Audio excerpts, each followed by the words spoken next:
off-season, what are you doing? Last year you were in an ABA side out of South Australia. What tell us about your club? Central Districts Lions. You're back? Yeah. I'm going back there again this year. It was real good to me last year. I got a real good run because being in the DP spot, like although I'd say I get a fair run at training compared to the other fellas, it's I'm still like it's just for someone who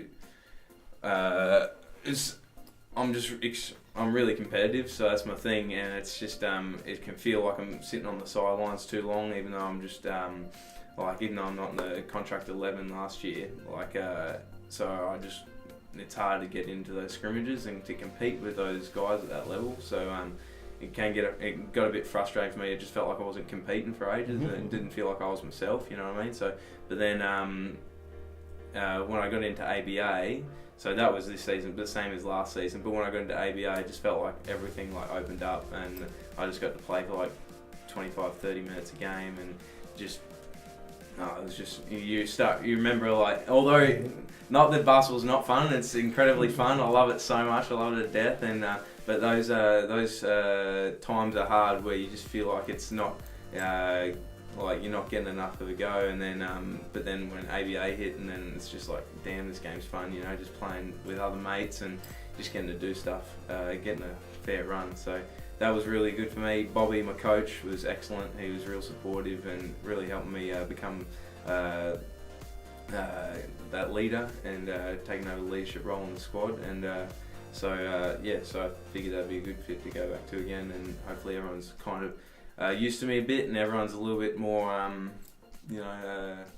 comfortable. So then from there, hopefully we'll have a good year. So. That's good. So the ABA, basically, I caught up with you at the Blitz, the NBL Blitz last season, and I know that was a bit of a rough trot for you because as a development player, you were keen and biting at the bit to get on the floor. Yeah. Don't want to bring back any mad memories. I know it was a tough moment, but that's the reality for development players. You put a lot of work and effort in, and you hope to get that reward, and you got a fleeting glimpse at some minutes in the last game that you played,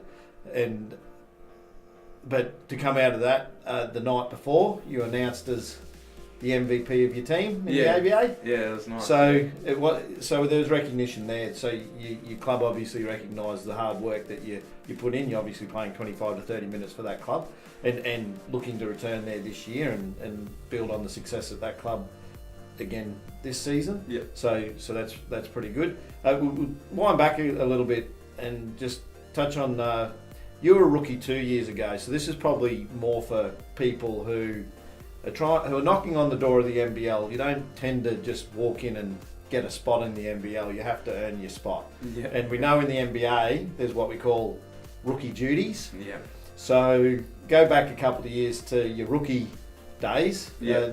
3 seasons, and are there those sort of duties for you guys in the NBL? Yeah, no, for sure. I don't even know if I've quite hit the rookie status yet because I'm still not signed. But no, I'm still. You got your development duties for sure. So right. You call them development duties. Yeah, development duties. DP. Yeah, DP duties. But So what's some of the stuff they might have you do to remind you that you've still got work to do? Floors are a big one. We have to clean the floors an hour before training, so everyone gets there an hour, however early before training, even early, and then you got to wipe the floors down and everything.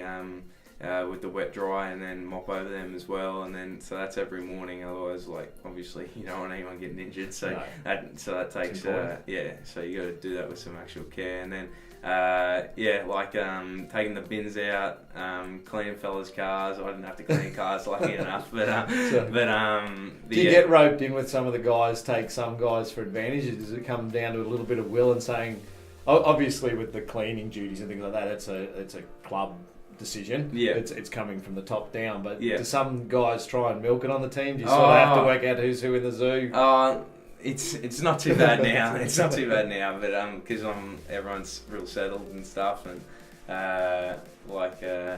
TZ occasionally pulls one over me because me and TZ. You were roommates. For a while, we were our first year. We roomed together. And did he have you do all the cleaning? Yeah, well, no, it wasn't like that. But it's we're real good mates from that first year as well, because we're like opposites at home. So he's a bit of a neat freak, but I'm pretty messy.